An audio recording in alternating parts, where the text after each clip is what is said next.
I just got back from seeing the most anticipated Marvel movie of the week, Thor 5. It's 4. It's 4. Chris Hemsworth is back as Thor, and Natalie Portman is back as Thor, and Christian Bale plays Gore, and Taika Waititi plays Korg. Any more oars or orgs out there? Oh, the boat doesn't have oars, but it does have giant flying goats. And yes, they do scream really loud every single time the boat flies. We start off and the Guardians are there and Thor is small now, and Korg basically narrates what happened for all the other Thor movies. So if you weren't caught up, you will be after you listen to Korg for about 2 minutes. And it's funny because it's Taika Waititi's voice and he has a silly voice. And then we realize there's this dude who was betrayed by the gods. He is like, oh, them gods, they're pretty bad. They don't fulfill their promises.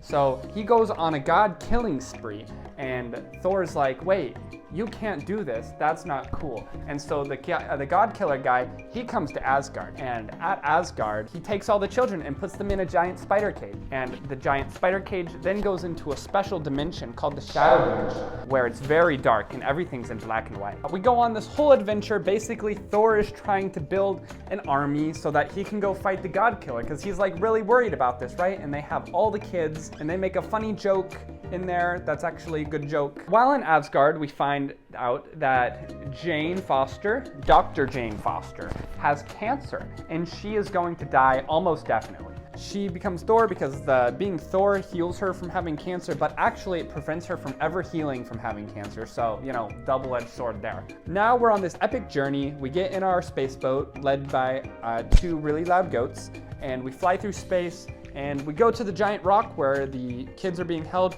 Oh, but it's a trap. Who could have foreseen this? And then they have a big space fight, which is different from all the other Marvel space fights. Once we're done with our space fight, Christian Bale's like, wait, save my daughter. I'm a bad guy. And then Thor takes on his daughter as his own, and then they live happily ever after. So we've added one more member of the Young Avengers, which will be in the next phase of Marvel. So good job, guys. The Necro Swords in this movie, they don't really say much about it other than that it can kill gods, but in the comics, it's pretty cool. So Christian Bale delivers a good performance, but he's like very underused for some reason. Like they got this great actor who's like at the top of his game, and they barely use him. He's not in the movie very much, and when he is, he's like, it's Christian Bale. I mean, that character could have been played by anyone, and I don't think it would have been much different. Have you ever wondered how many Guns N' Roses songs can be stuffed into one movie? The answer is 3, and Taika Waititi helped us figure that out. Apparently, all the locations in this movie are giant ovals, which is really convenient because that's the shape of the volume, which is Disney's big giant video wall. I haven't seen so much CGI crap just spewed across the screen since I saw Minions: The Rise of Gru. And that was a fully animated film. Also, about the CGI, they had all these just crazy, amazing battle sequences that looked about half rendered. So if they could just take a few minutes to run that through the rendering machine just a little more, I think the movie would look a lot better.